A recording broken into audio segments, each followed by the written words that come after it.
Shalom semuanya, saudara-saudariku yang terkasih di dalam Tuhan. Hari ini, jam berapa nih? 9.40. Hari ini saya rindu untuk kita sama-sama merenungkan firman Tuhan di dalam Matius 6 ayat 25 sampai 34. Pasti kita selalu mendengar firman Tuhan dalam hal ini ya, berbicara tentang hal kekhawatiran. Karena itu aku berkata kepadamu, janganlah khawatir akan hidupmu, akan apa yang hendak kamu makan atau minum. Dan janganlah khawatir pula akan tubuhmu, akan apa yang hendak kamu pakai. Bukankah hidup itu lebih penting daripada makanan dan tubuh itu lebih penting daripada pakaian? Pandanglah burung-burung di langit, yang tidak menabur dan tidak menuai, dan tidak mengumpulkan bekal dalam lumbung, namun diberi makan oleh Bapamu yang di sorga. Bukankah hal itu Bukankah kamu jauh melebihi burung-burung itu? Siapakah di antara kamu yang karena kekhawatirannya dapat menambahkan sehasta saja pada jalan hidupnya? Dan mengapa kamu khawatir akan pakaian? Perhatikanlah bunga bakung di ladang yang tumbuh tanpa bekerja dan tanpa memintal. Namun aku berkata kepadamu, Salomo dalam segala kemegahannya pun tidak berpakaian seindah salah satu dari bunga itu. Jadi, jika demikian Allah mendandani rumput di ladang yang hari ini ada dan besok dibuang ke dalam api, tidakkah Ia terlebih lagi mendandani kamu, hai orang yang kurang percaya? Sebab itu janganlah kamu khawatir dan berkata, apakah yang akan kami makan? Apakah yang akan kami minum? Apakah yang akan kami pakai? Semua itu dicari bangsa-bangsa yang tidak mengenal Allah. Akan tetapi Bapamu yang di sorga tahu bahwa kamu memerlukan semuanya itu. Tetapi carilah dahulu kerajaan Allah dan kebenarannya, maka semuanya itu akan ditambahkan kepadamu. Sebab itu janganlah kamu khawatir akan hari esok, karena hari besok mempunyai kesusahannya sendiri. Kesusahan sehari cukuplah sehari. Wow, luar biasa ya firman Tuhan hari ini. Saya rindu membagikannya buat saudara-saudari sekalian yang mau mendengarkan, teman-teman semuanya ya. Firman Tuhan hari ini begitu luar biasa. Saya membaca dan merenungkannya ini berulang-ulang mengenai hal kekhawatiran ya. Matius 6 ayat 25 sampai 34. Kenapa Tuhan Yesus mengingatkan kita untuk tidak khawatir tentang apapun juga. Dalam hal kekhawatiran ini begitu lengkap sekali ya. Betapa banyak kita anak-anak Tuhan khawatir tentang sesuatu hal yang kita belum terjadi, tapi kita udah khawatirnya itu setengah mati. Banyak yang udah mati duluan, padahal yang dia khawatirkan juga belum tentu terjadi. Banyak kita merusak suasana karena kekhawatiran yang ada dalam hati kita. Kita berbicara kasar, kita menyakiti hati pasangan kita, anak kita, orang tua kita, karena sesuatu hal yang kita khawatirkan. Padahal betapa sering hal itu terjadi tidak seperti yang kita bayangkan, saudaraku. Tapi kita sudah merusak semuanya. Kita merusak relationship kita dengan orang-orang yang kita kasihi. Kita merusak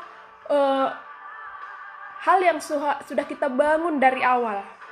Ya, apapun itu. Karena perkataan kita muncul perkataan yang jahat, yang negatif, kasar, kuat, sehingga menyakiti orang yang ada di sekeliling kita karena kekhawatiran. Ya, banyak sekali kita khawatir tentang ya biasanya itu finansial ya, keuangan. Nah, di sini saya mau bagikan sedikit tentang apa yang saya alami tentang kekhawatiran ya. Ini saya mau bersaksi.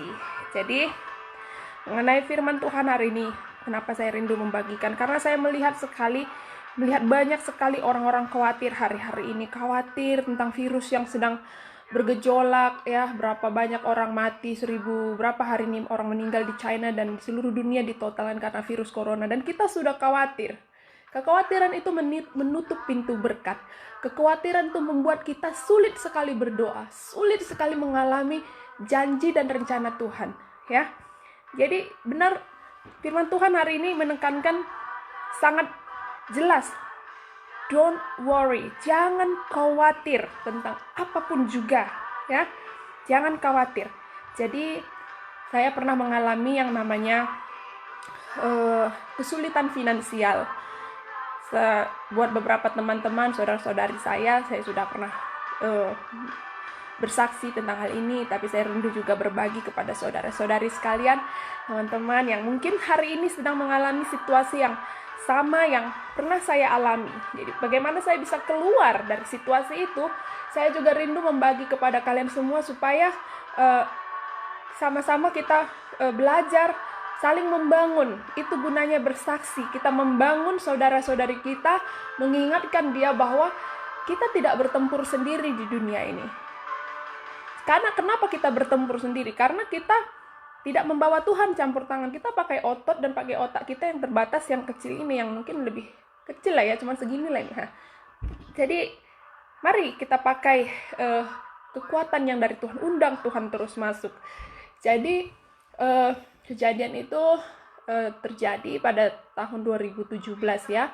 Waktu Bella lahir 2016, suami saya memutuskan untuk mengambil cuti tahunan, 1 tahun, Elton Side namanya ya. Jadi dan saya juga totally ibu rumah tangga. Saya tidak bekerja, saudara. Saya baru bekerja tahun lalu sampai hari ini ketika Bella sudah beranjak besar, dan selama saya belum punya Bella juga saya nggak bekerja. Suami saya bilang, kita cukup, kalau kamu mau bekerja silahkan, kalau tidak juga saya tidak memaksa. Puji Tuhan, saya punya suami yang luar biasa. Jadi saya hanya menghabiskan saja, apalagi dulu belum bertobat ya. Haleluya. Jadi akhirnya 2017 ketika suami saya memutuskan untuk mengambil alternate, dia tidak melihat bahwa, dia tidak memikirkan bahwa ternyata dia hanya menerima gaji full di awal bulan, selalu 60% di bulan kedua, dan selanjutnya dia tidak menerima gaji sedikit pun, saudara. Bisa dibayangkan gimana kehidupan finansial kita waktu itu. Dan kita benar-benar selama 1 tahun seharusnya kita punya tabungan itu ya, namanya menabung untuk sesuatu hal-hal yang lain ya, bukan untuk kebutuhan hidup. Tapi apa yang terjadi? Tabungan kita itu habis untuk kebutuhan hidup selama 1 tahun, dan itu pun kurang ya. Kenapa? Karena gaji nggak ada. Suami saya nggak punya gaji selama 1 tahun karena dia sudah taken kontrak untuk tidak bekerja selama 1 tahun. Jadi dia dalam 1 tahun itu hanya bekerja seminggu, 2 minggu. Jadi kalau bisa dibilang nggak sampai 500 euro pun dia terima dari perusahaan. Kenapa?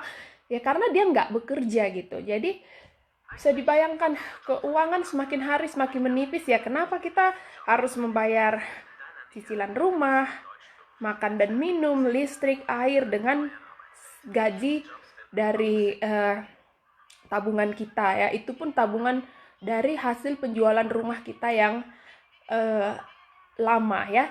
Di sini saya juga mau sedikit membagikan sebelum kita saya membawa kalian untuk masuk kepada financial breakthrough yang Tuhan sediakan bagi kami di tahun 2017. Jadi sebelumnya saya tinggal di desa yang sangat kecil, terpencil, yang hanya ada 50 kepala keluarga ya. Jadi puji Tuhan saya bisa tinggal di kota itu. Tidak ada bus, tidak ada apapun ya, tapi dan jadi kemanapun saya mau, suami dan keluarga akan bersedia mengantarkan saya. Jadi puji Tuhan, ketika saya saat tiba di Jerman, suami sudah memiliki rumah pribadi, semuanya sudah dia siapkan, dan saya datang dengan menikmati segala sesuatunya itu karena kebaikan dan kemurahan Tuhan ya. Jadi saya tidak mengalami yang namanya tinggal di apartemen yang sempit, yang kecil, tidak pernah mengalami itu. Jadi kita punya rumah sendiri. Nah, tapi setelah kelahiran putri kami Annabella, kita mulai berpikir kalau kita akan tinggal selamanya di kampung yang kecil itu sulit. Kenapa? Suami saya harus bekerja, sedangkan saya tidak punya SIM. Saya tidak punya SIM Jerman. Saya sudah mencoba berulang-ulang, tapi memang belum waktunya Tuhan ya. Jadi tidak punya SIM saya. Jadi bisa dibayangkan kalau kita punya putri, kalau sakit atau sekolah, gimana kita keluar. Sedangkan jarak dari rumah saya ke kota itu memerlukan waktu 15 menit. gitu ya. Jadi akhirnya kita memutuskan untuk menjual rumah kita yang ada di kampung dan kita membeli rumah yang sekarang kami tempati ini. Nah, saya mau menyaksikan sedikit kebaikan Tuhan yang sangat supernatural saya boleh rasakan ya. Katakan di sini kenapa it's impossible happening but it's happen ya. Kenapa saya katakan begitu? Tahun 2015 saya sudah bertobat. Kita 2016 menjual rumah yang di kampung dan membeli rumah yang sekarang ini. Saya mendeklarkan, apalagi 2015 saya benar-benar bisa dibilang haus dan lapar, mengalami cinta mula-mula dengan Tuhan. Jadi hidup saya itu benar-benar saya bergantung 100% sama Tuhan dalam hal apapun sampai hari ini. Praise the Lord. Praise the Lord, itu semua karena kebaikan Tuhan ya. Nah, jadi saya kemarin itu akhirnya waktu kita memutuskan untuk menjual rumah, saya berdoa siang dan malam. Saya mengambil posisi berpuasa padahal saya sedang menyusui putri saya Bella waktu itu. Tapi saya benar-benar bilang, Tuhan, I no need to worry about this thing. I no need to worry. Aku percaya kalau Engkau akan sediakan segala sesuatunya. Kalau memang aku harus keluar dari tempat ini, berarti itu bagianku untuk terus melakukan pekerjaan-Mu Tuhan. Jadi aku mau minta. Sebab anak-anak, jadi saya selalu dalam berdoa, saya selalu perkatakan firman Tuhan ya. Saya selalu pakai firman Tuhan untuk mengingatkan Tuhan akan janjinya. Jadi saya selalu dalam doa berkata, Tuhan, bukannya Engkau katakan bahwa aku tidak perlu khawatir tentang apapun juga. Dan bukankah Engkau katakan juga bahwa mintalah apa saja, maka Engkau akan memberi. Tuhan, aku meminta rumah. Aku perlu rumah yang baru di kota supaya aku bisa lebih lagi mandiri dalam hal apapun kehidupanku. Jadi aku tidak perlu lagi bergantung kepada suamiku. Dan apa yang terjadi, saudara, saya terus berdoa dan saya terus meminta hal yang sama berbulan-bulan di dalam doa. Dan suami saya ya bisa dikatakan ya waktu itu juga justru karena saya baru bertobat ya, jadi dia juga selalu menekan saya untuk apa itu berdoa, haleluya, puji Tuhan. Jadi tapi tetap saya katakan, Tuhan ampuni dia belum mengerti. Tapi saya selalu katakan, waktu suami saya mulai khawatir, saya bilang, Tuhanku akan menyediakan. Selalu saya katakan seperti itu sama dia. Tuhan yang aku sembah mendengar apa yang aku minta hari ini. Tuhanku akan menyediakan. Jadi apa yang terjadi waktu itu, kedua orang tua saya datang ke Jerman mengunjungi kami ya. Jadi waktu pada saat itu kita menjual rumah dan saat yang bersamaan kita juga membeli rumah yang sekarang kami tempati ini ya.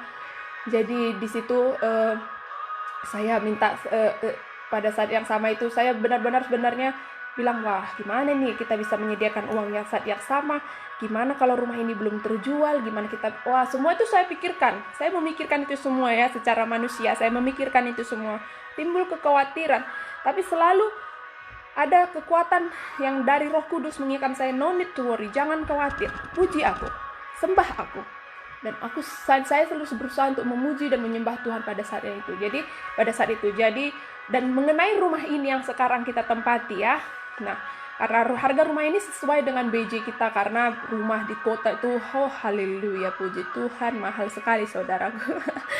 Jadi dan rumah ini benar-benar rumah, saya bilang ini gift dari Tuhan buat kita. Kenapa? Kita punya rumah yang posisinya tuh luar biasa, saya bilang ya. Dekat dengan sekolah, dekat dengan pusat perbelanjaan, dekat ke tengah kota semua. Dan saya nggak perlu, sebenarnya tidak perlu SIM, tapi ya tetap memerlukan SIM supaya pada waktu putri saya besar, saya masih perlu untuk mengantar dia ke sana kemari ya. Jadi bisa dibayangkan pada saat kita menjual rumah yang lama, belum ada pembeli. Dan kita mau membeli rumah yang sekarang ini.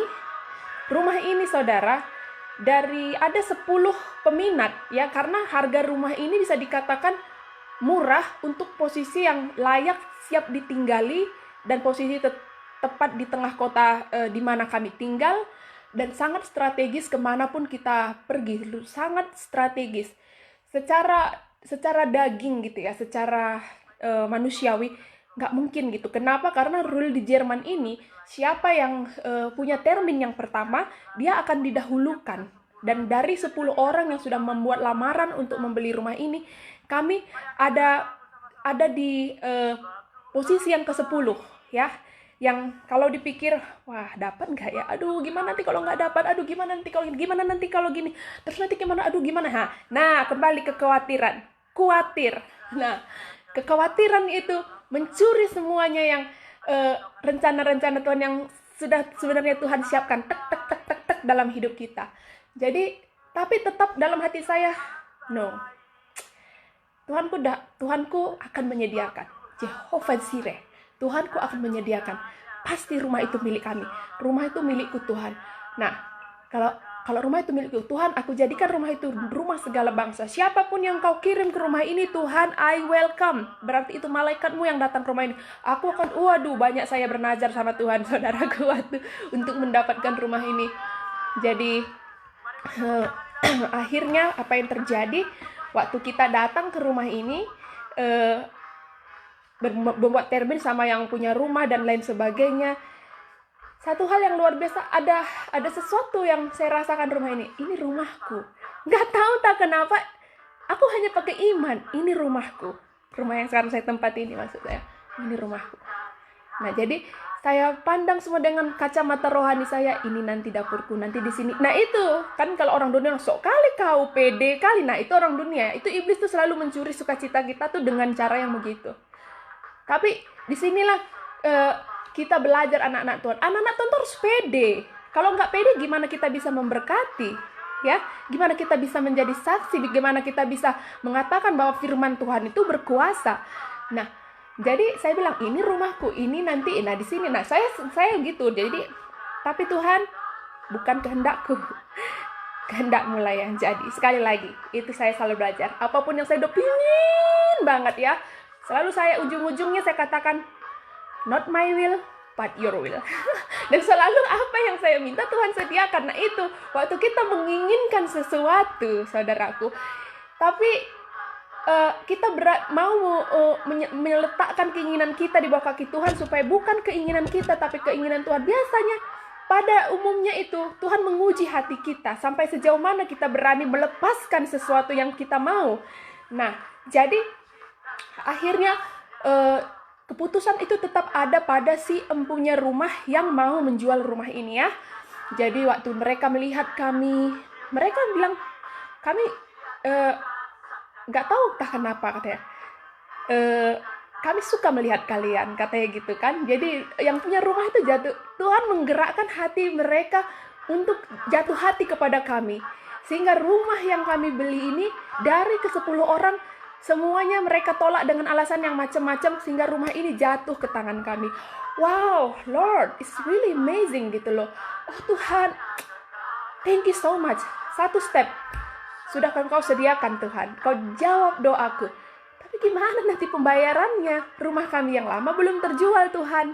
Nah, saya berkomunikasi terus dengan Tuhan ya. Dalam hal ini saya terus berbicara seperti Bapa ada di depan saya. Itu saya latih dari dulu sampai hari ini. Jadi saya terus bawa Tuhan masuk dalam semua kehidupan saya. Jadi ternyata Tuhan belum selesai di situ ya. Nah, kekhawatiran saya tadi sudah sampai kemana-mana gitu ya. Tapi saya belajar untuk mengecilkan khawatir saya dan membesarkan Tuhan yang saya percaya bisa mengerjakan hal-hal yang tidak saya pahami. Dan itulah hal yang paling besar yang terjadi kalau kita mau melihat mujizat Tuhan, saudara. Selama kita andalkan kekuatan kita, there's nothing, no miracle will happening. Kenapa? Karena waktu kita pakai pikiran kita, when we trying so hard and not trusting God, and God say, okay, do what you want, do what you will. Okay, nah akhirnya kita jatuh ke dalam pencobaan, jatuh ke dalam kegagalan, jatuh ke dalam banyak hal. Nah itu sering kali terjadi. Akhirnya, benar, Tuhan kirim pembeli. Jadi proses pembelian rumah ini dan proses penjualan rumah kami hanya memerlukan waktu tidak lebih dari 1 bulan. Dalam 1 bulan itu, waktu rumah ini sudah deal, saya bergumul, Tuhan, bagaimana sekarang rumah yang lama? Tidak mungkin kami meminjam uang ke bank dengan jumlah yang besar, membeli rumah ini, membayar cicilannya, dan juga membayar cicilan rumah yang lama. It's too much ya, nggak cukup. Nanti nggak makan lagi kita, saudara, kalau udah kayak gitu ya. Nah, Nah, sekali lagi Tuhan kita yang luar biasa bekerja. Nah, akhirnya waktu biasanya itu menjual rumah itu nggak mudah ya saudara, nggak mudah. Tapi dengan Tuhan, wow, really wow. Jadi waktu makelar yang memposting rumah kita yang lama di internet, masih 3 hari rumah kita post di internet, itu sudah ada peminat. Dan saya mau katakan, rumah saya yang lama letaknya in the middle of nowhere, ya. Rumah itu hanya letaknya ada di kampung yang sangat terpencil, tidak ada bus datang ke kampung itu, tidak ada rumah sakit, tidak ada warung, tidak ada apapun, dan rumah hanya ada 50 kepala keluarga. Bisa dibayangkan kayak kampung-kampung yang di Samosir sana atau gimana, gitulah situasi kampung saya yang lama. Masih banyak desa-desa di Jerman ini seperti itu ya. Jadi, dan bayangkan kalau dipikir-pikir, siapa lah yang mau beli rumah mahal di tengah kampung gitu ya. Artinya pikiran daging saya itu begitu, siapa yang mau beli, tapi ya itu dia, Tuhan kita tuh mengirim siapapun yang dia kehendaki. Baru 2-3 hari itu rumah posting di internet, tiba-tiba ada pembeli datang ke rumah kita, pembeli yang pertama. Waktu itu orang tua saya, mama saya ada di situ. Waktu mereka melihat rumah itu, Tuhan pakai anak yang punya pembeli yang pertama untuk menggerakkan mereka membeli rumah kita. Si anak ini masih sebaya waktu mereka beli rumah itu, anak itu usia 3 tahun lah ya. Jadi dia selalu duduk di tangga di rumah kami itu, saudara. Luar biasa. Dia duduk di tangga dan selalu naik turun. Nggak mau berjalan kemanapun, mau di situ aja nongkrong. Jadi orang tuanya melihat, kayaknya anakku ini jatuh hati sama rumah ini. Akhirnya si ibu dan si bapak juga mengatakan, kayaknya kami mau membeli rumah ini. Dalam hati saya sudah melonjak, thank you Lord, oh thank you Jesus. Saya sudah mengucap syukur sama Tuhan di situ. Jadi dia katakan kepada kita, kami akan mengurus peminjaman ke bank, bla bla bla, untuk membeli rumah, gimana prosedurnya. Jadi mereka meminta waktu sekitar 2 minggu. Jadi dalam waktu itu pun, keesokan harinya datang calon pembeli yang kedua. Mereka datang dan melihat keadaan rumah. Tapi waktu mereka melihat, kami juga punya option yang lain. Tapi kalau sudah ada yang duluan, ya udah mereka duluan, akan diduluankan. Nah, selang seminggu berikutnya datang pembeli yang ketiga, saudara. Pembeli yang ketiga ini, nah di sini bukan Tuhan yang mencobai ya, iblis mencobai kami. Ya, iblis mencobai kami. Jadi pada saat itu datang pembeli yang ketiga, dia kayaknya sih sudah tua, tapi dia bilang dia pengacara, dia seorang pengacara, dan dia mau mencari rumah yang benar-benar untuk rumah berlibur, yang untuk benar-benar tenang. Nah, kalau memang mau yang tenang, yang ada suara-suara ribut, klakson, itu memang kampung rumah kami itu memang tepat sekali, saudara. Karena memang rumahnya itu di ujung kulon, in the middle of nowhere. Nah, jadi dia bilang, saya sangat suka rumah ini. Kalau sudah ada belum yang mau membeli rumah ini? Dia bilang, oh sudah ada, mereka sedang mengurus pinjaman ke bank. Oke, begini, saya sangat suka rumah ini. Saya mau berani membayar 10.000 euro lebih untuk saya boleh dapat rumah ini, dan saya akan langsung mengurus secepatnya. Dan suami saya bilang, mereka yang deal gitu ya. Jadi saya mau ngomong dulu dengan istri saya. Suami saya katakan kan. Akhirnya ketika orang itu pulang, suami saya katakan sama saya begini, Sach, apa? Ada yang menawar rumah kita ini lebih dari harga yang sudah kita posting di internet. Gimana menurut Ndu, katanya gitu. Saya di situ langsung saya berdoa, Tuhan kasih saya hikmat. Akhirnya saya bilang, Sach, sekarang gini, gue bilang, kita juga saat ini ada dalam situasi yang sama. Kita sedang membeli rumah. Kamu tahu kita ada dalam proses yang sama seperti pembeli yang pertama membeli rumah kita. Bayangkan, dia sedang mengurus pinjaman ke bank. Ketika dia dapat pinjaman ke bank dan kita katakan, sorry, rumahnya sold out. Gimana hatimu waktu kita membeli rumah yang sekarang kita beli ini, dan tiba-tiba si punya rumah katakan, sorry, rumah ini sudah sold out. Dan kamu benar-benar ingin tinggal di situ. Gimana hatimu? Iya ya, benar. Jadi gimana? Kita tolak? tolak, itu bukan datang dari Tuhan, aku bilang gitu. Memang benar dia kasih lebih, tapi Tuhan nguji kita, jangan lakukan itu. Jadi praise the Lord, suamiku menerima masukan, dan bahkan si pembeli yang ketiga berani menawarkan 10.000 lagi, sehingga akhirnya 20.000 euro lebih dari harga rumah yang sudah kita pajang di internet. Padahal sebenarnya pembeli yang pertama menawar loh saudara, menawar sedikit gitu kan. Kalau kita tadi gila uang, gila harta, hari ini berapa banyak orang yang jatuh ke dalam pencobaan karena ujian yang kecil ya, sebenarnya itu kecil, tapi karena ya ada perumpamaan peribahasa, setitik nira merusak susu sebelanga. Jadi bisa dibayangkan, saya nggak tahu apa yang terjadi kalau saya lebih memilih uang itu daripada mendengarkan rencana Tuhan yang sedang Tuhan cak dalam kehidupan saya.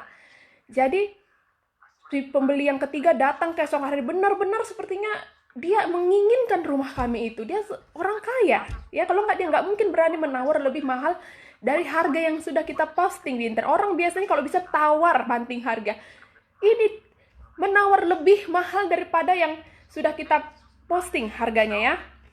Jadi akhirnya suami saya dengan tegas menolak. Mohon tunggu, kita pembeli yang pertama sedang mengurus pinjamannya ke bank. Kalau mereka tidak dapat pinjaman itu, silahkan Anda memiliki rumah ini, tetapi tolong ikuti prosedurnya, kata suami saya begitu. Akhirnya dia pergi, begitu kan? Oke, katanya begitu.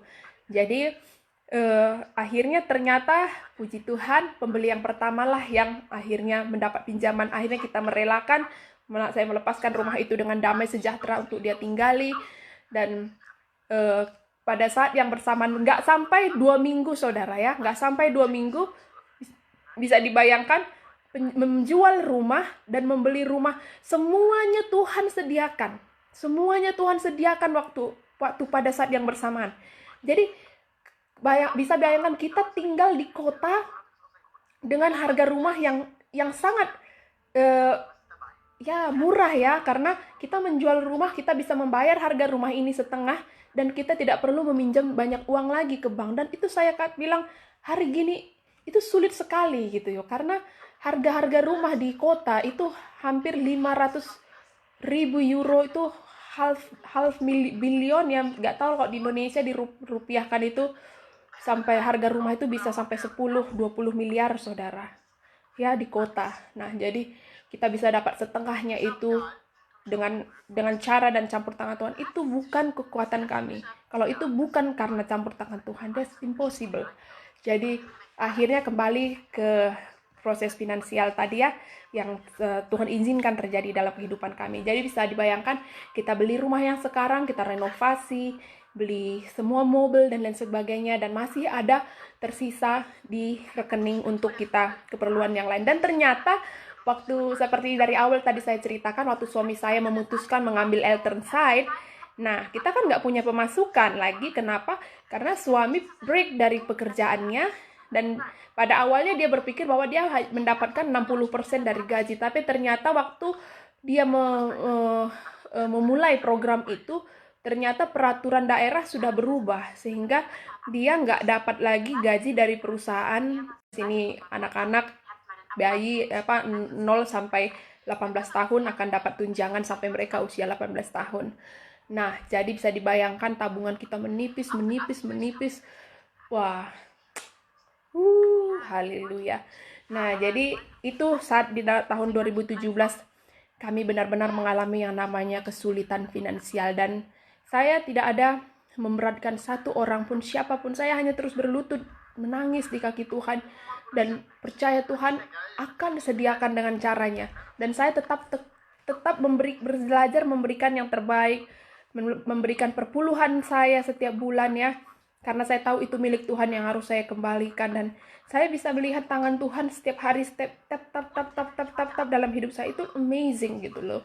Jadi akhirnya masuk di bulan 10 ya, sebelum suami saya menyelesaikan program alternate child-nya itu. Dan benar-benar tabungan kita sudah tipis daun sangge-sangge saudara. Wih. Ya, bisa dibayangkan untuk bulan terakhir ya. Kita hampir nggak punya uang lagi untuk makan. Saya nggak malu menceritakan ini karena ini saya mau bersaksi gimana tangan Tuhan itu bekerja saat kita merendahkan diri kita, saat kita benar-benar 100% bergantung pada tangan Tuhan. Kalau kamu hari ini berdoa tapi masih mengandalkan kekuatanmu, jangan pernah bermimpi kamu dapat pertolongan Tuhan 100%. Tuhan tolong, tapi kita sering sudah bangga waktu kita melihat hal yang kecil, padahal Tuhan sudah siapkan kado yang besar di balik itu semua, ya. Jadi kalau belum bilang belum wow, itu belum datang dari Tuhan. Ya tentu kita bisa mendapat kekayaan, jabatan, semua dengan kekuatan kita, tentu saja. Tapi itu semuanya fana. Pasti akan ada hal-hal yang selalu mengacaukan kehidupan kita, dan kita mudah jatuh kalau kita nggak bersandar di kaki Tuhan, ya. Jadi akhirnya di bulan 10 masuk ke bulan 11 itu suami saya benar-benar sudah tidak punya uang lagi, dan saya juga tabungan kita juga sudah benar-benar tipis daun sangge-sangge. Jadi akhirnya saya bilang sama suami, pada saat itu saya ikut arisan juga sampai hari ini. Saya ikut arisan untuk ya supaya juga kadang-kadang bisa nyimpan sedikit-sedikit gitu ya, untuk juga bisa berkumpul dengan teman-teman gitu. Selain kumpul-kumpul, ada sesuatu yang bisa kita simpan begitu. Jadi waktu itu suami bilang, aku udah nggak punya tabungan lagi, katanya kayak gitu kan. Nggak mungkin kita ambil tabungan pendidikan anak kita atau untuk asuransi rumah, dan itu sesuatu yang nggak bisa disentuh lah gitu ya. Artinya untuk kebutuhan hidup kita, untuk uang rekening kebutuhan hidup itu benar-benar sudah habis dan tipis sekali. Jadi saya sempat katakan, waktu saya dalam kesaksian saya yang pertama, saya bilang saya suka sekali membeli barang-barang mewah ya. Saya punya banyak sekali, hampir 1 lemari barang-barang luksus ya, yang waktu saya belum bertobat, yang saya beberapa masih simpan, beberapa sudah saya jual dan uangnya saya bawa ke Indonesia. Saya berbagi untuk anak-anak jalanan dan juga ke penjara. Waktu itu saya mengucap syukur, saya sangat bersuka cita melakukan hal itu ya, walaupun banyak rugi gitu ya. Jadi saya menyimpan beberapa barang-barang yang kesayangan saya lah ya. Di situ Tuhan menantang saya untuk melepaskan apa yang saya senangi ya. Jadi saya beli Louis Vuitton, Prada, dan barang-barang lainnya dengan harga ribuan euro. Saya katakan dengan suami, sudah jual sajalah, untuk apa itu semuanya, biar kita bisa makan gitu kan. Daripada kita nggak makan bulan ini, ayo, aku bilang, rumah juga cicilan belum dibayar, cemana lah ini. Benar-benar lah ya. Bayangkan, saya pernah loh ngalamin itu tahun 2017 itu, bulan 10 lah, benar-benar 11 puncak dari segala sesuatunya. Benar-benar ada pada titik yang paling bawah kehidupan kami. Saya bilang, udah jual aja itu, janganlah, itu kan kado dari untuk kamu, ini itu. Udahlah sayang, daripada kita nggak makan. Udahlah, jual aja itu, ini pun jual aja, yang itu kalau bisa jual. Nah, semua yang saya mau, yang saya sayangi, saya bilang jual, saya lepaskan semuanya itu, saudara. Saya lepaskan, udah nggak ada lagi ternyata gunanya. Nggak bisa saya makan Louis Vuitton, nggak kenyang ya, yang ada takutnya nanti masuk rumah sakit. Jadi ya, inilah salah satu hal ya, kalau kita masih suka sekali mengumpulkan hal-hal yang nggak bisa dimakan, diminum, ada ayatnya itu ya, ada ayatnya dalam firman Tuhan. Pergunakanlah uangmu untuk sesuatu yang berguna ya. Ada itu ayatnya, saya lupa di mana. Jadi disitulah ternyata barang-barang itu nggak menolong ya, nggak bisa dimakan, nggak bisa digulai, dicincang, nggak bisa kita perlu makan. Tapi kalaupun kita punya LV, kalau nggak makan buat apa? Nah, jadi di situ saya mulai melepaskan hal-hal yang saya selama ini banggakan. Akhirnya udah jual-jual. Nah, barang-barang itu diposting di internet semua sama suami. Diposting karena saya sudah tidak mau lagi memiliki itu. Paling nggak punya sekian euro aja untuk bayar cicilan rumah dan makan seminim-minimnya untuk bulan ini, supaya bisa supaya kita hidup lah gitu ya. Dan saya tetap itu saya mau katakan, di situ saya mengandalkan kekuatan saya ya. Saya sekalipun saya mencari Tuhan waktu itu, saya tetap mengandalkan kekuatan saya. Nah, sini saya mau mengajar kalian semua untuk melihat ketika kita terus mengandalkan kekuatan kita, diri kita, Tuhan hanya melihat gini. Oke, lanjut gitu. Nah, jadi saya tetap sama suami udah nggak tidur, kayaknya pusing terus kepala, entah cemana lah ya, mikirkan mikirkan semuanya ini gimana biar bisa bayar cicilan rumah. Nah, jadi sampai akhirnya saya mengandalkan manusia lagi. Saya ikut arisan saya sampai memohon sama teman-teman arisan saya supaya saya dapat uang yang pertama. Saya nggak mau bilang ke mereka kalau saya perlu untuk makan dan minum. Tapi ternyata di situ ya Tuhan menutup semua jalan-jalan itu. Apapun yang saya lakukan, Tuhan menutup semuanya dan mau melihat gitu. Sampai di mana saya terus mau mencoba kekuatan saya. Ya, akhirnya waktu itu saya mulai berpikir dan merenungkan firman Tuhan dan saya mendapatkan ayat ini. Ya. Saya mendapatkan firman Tuhan di ayat Tuhan ayat firman Tuhan di dalam Matius 6 dan Matius 6 25 sampai 34. Saya renungkan, saya baca, saya renungkan. Ternyata Tuhanku tuh nggak mau ya aku khawatir. Oke Tuhan, I'm give up. Oke, apapun yang Engkau kehendaki dalam hidupku, kehendak mulai yang jadi. Kalau memang kami nggak makan, nggak minum, tapi Engkau jaga nyawa kami Tuhan. Aku percaya bahwa Engkau akan memberikan pertolongan dan pertolongan-Mu itu dahsyat. Aku nggak mau mengandalkan siapapun dan kekuatanku lagi. Dan aku percaya Tuhan, aku akan melihat mujizat-Mu secepatnya. Saya berdoa itu saudara. Saya katakan tuh, saya benar-benar udah dalam titik yang paling rendah. Dan saya nggak tahu lagi jalan keluar. Dan kita tuh paling anti yang namanya ke rumah mertua minta uang. Darah Yesus. Sampai hari ini saya nggak pernah mau. Sesulit apapun kehidupan saya nggak pernah mau minjam uang siapapun, berhutang pada siapapun. Lebih baik saya nggak usah makan daripada saya minta-minta ya. Saya nggak mau jadi batu sandungan, apalagi udah bertobat masa anak Tuhan minjem. Nah, berkat itu sesuatu yang saya latih terus sampai hari ini ya. Jadi apa yang terjadi waktu malamnya saya berdoa, saya menyembah Tuhan terus, saya benar-benar surrender, nangis saya di dalam doa kan, I surrender, saya bernyanyi lagu pujian itu dan saya terus perkatakan firman Tuhan, saya ingatkan Tuhan tentang janji-janjinya. Ya, apa yang terjadi?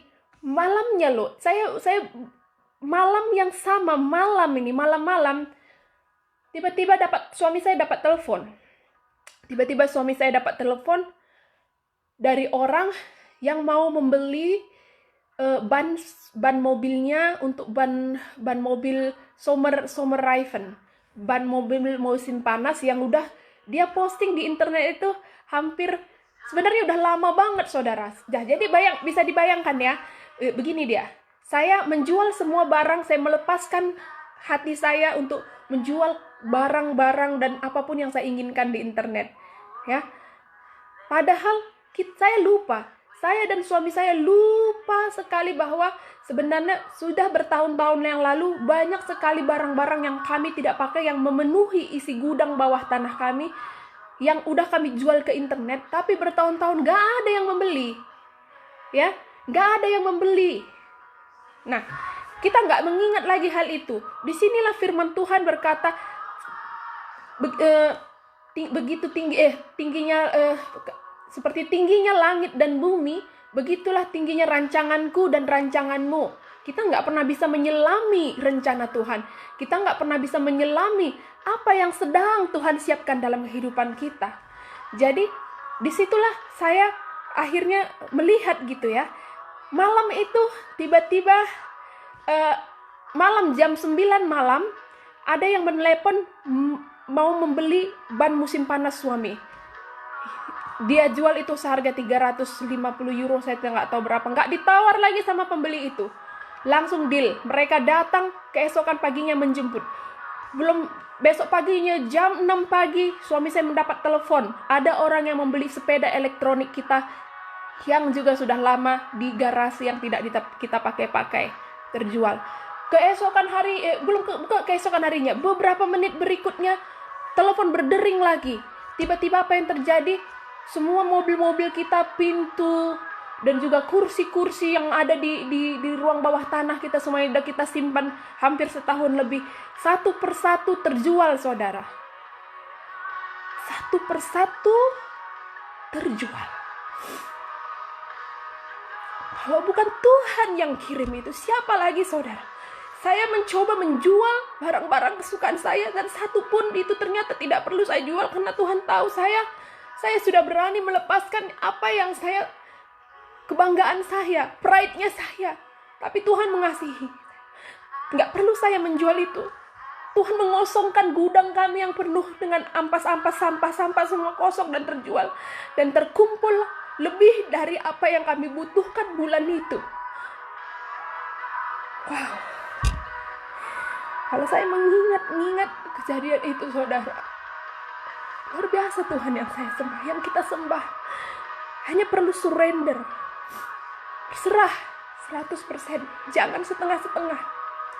Tuhan menggerakkan hati orang-orang fasik di luar sana untuk memberkati kami. Memberkati kami sehingga kami gak perlu kekurangan, gak perlu meminta-minta, gak perlu kami kelaparan. Bahkan cukup sampai bulan keesokan harinya untuk kami, sampai suami saya mulai kembali bekerja, masuk dan kembali memiliki gaji bulanan seperti biasa.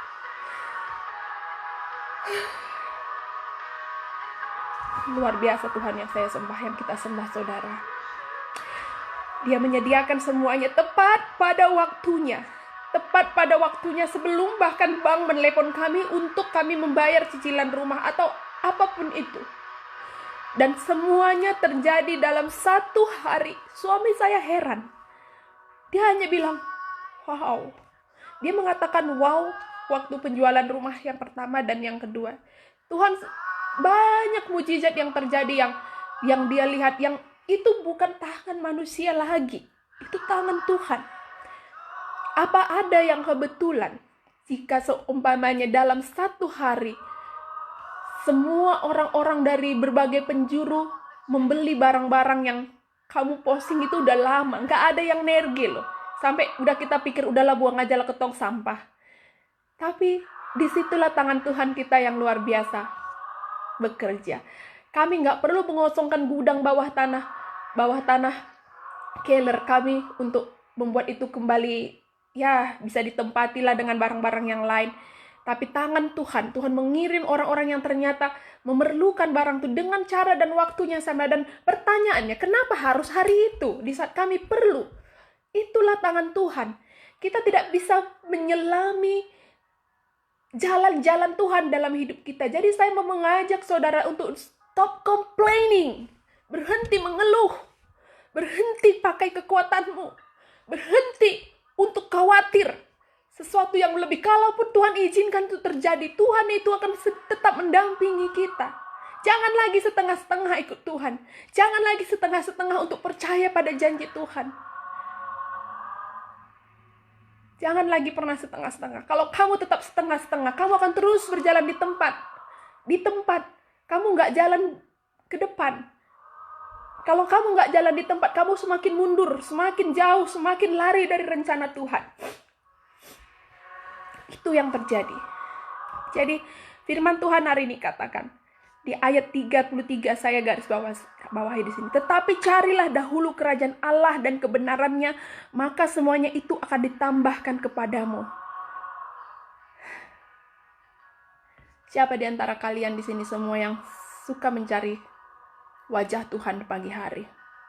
Atau waktu pagi hari kamu bangun, kamu cari kopi dulu, kamu cari suamimu, atau kamu cari HP, atau langsung lihat berita dunia, apalagi ya, atau langsung marah-marah bangun pagi. Stop it. Cari Tuhan, saudara. Berdoa, setidak-tidaknya give thanks to the Lord.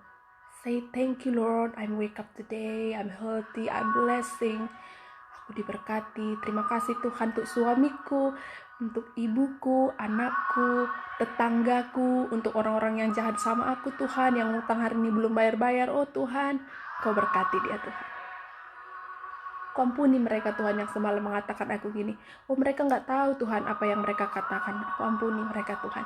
Mari belajar saudara memberkati.